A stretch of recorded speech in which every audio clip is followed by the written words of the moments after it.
As U.S. military leaves Kabul, many Americans, Afghans remain as the final 5 U.S. military transport aircraft lifted off out of Afghanistan. They left behind up to 200 Americans and thousands of desperate Afghans who couldn't get out and now must rely on the Taliban to allow their departure. Secretary of State Antony Blinken said the U.S. will continue to try to get Americans and Afghans out of the country, and will work with Afghanistan's neighbors to secure their departure either overland or by charter flight once the Kabul airport reopens.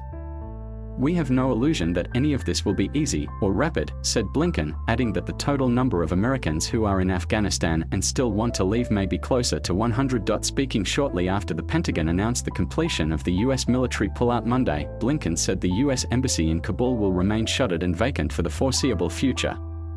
American diplomats, he said, will be based in Doha, Qatar. "We will continue our relentless efforts to help Americans, foreign nationals, and Afghans leave Afghanistan if they choose," Blinken said in an address from the State Department. "Our commitment to them holds no deadline." Marine General Frank McKenzie, head of U.S. Central Command, told reporters the U.S. military was able to get as many as 1,500 Afghans out in the final hours of the American evacuation mission. But now it will be up to the State Department working with the Taliban to get any more people out. McKenzie said there were no citizens left stranded at the airport and none were on the final few military flights out. He said the U.S. military maintained the ability to get Americans out right up until just before the end, but none of them made it to the airport.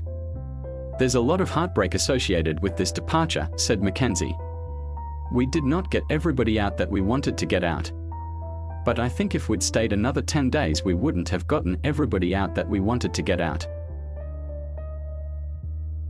McKenzie and other officials painted a vivid picture of the final hours U.S. troops were on the ground, and the preparations they took to ensure that the Taliban and Islamic State group militants did not get functioning U.S. military weapons systems and other equipment. The terror threat remains a major problem in Afghanistan, with at least 2,000 hardcore members of the Islamic State group who remain in the country, including many released from prisons as the Taliban swept to control. Underscoring the ongoing security threats, the weapon systems used just hours earlier to counter IS rockets launched toward the airport were kept operational until the very last minute as the final U.S. military aircraft flew out, officials said. "One of the last things U.S. troops did was to make the so-called CRAMs inoperable." McKenzie said they demilitarized the system so it can never be used again. Officials said troops did not blow up equipment in order to ensure they left the airport workable for future flights, once those begin again.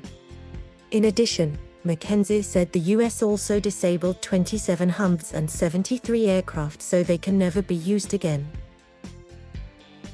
Throughout the day, as the final C-17 transport planes prepared to take off, McKenzie said the U.S. kept overwhelming U.S. air power overhead to deal with potential IS threats. Back at the Pentagon, Defense Secretary Lloyd Austin and General Mark Milley, chairman of the Joint Chiefs of Staff, watched the final 90 minutes of the military departure in real time from an operations center in the basement. According to a U.S. official, they sat in hushed silence as they watched troops make last-minute runway checks, make the key defense systems inoperable and climb aboard the C-17s.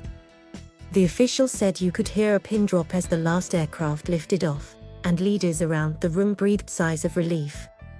Later, Austin phoned Major General Christopher Donahue, commander of the 82nd Airborne Division, who was coordinating the evacuation. Donahue and acting U.S. Ambassador to Afghanistan Ross Wilson were the last to board the final plane that left Kabul.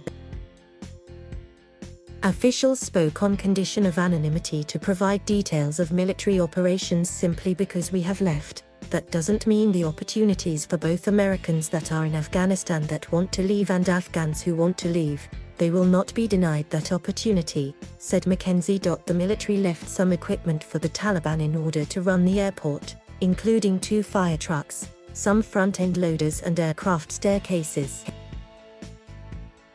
Blinken said the U.S. will work with Turkey and Qatar to help them get the Kabul airport up and running again.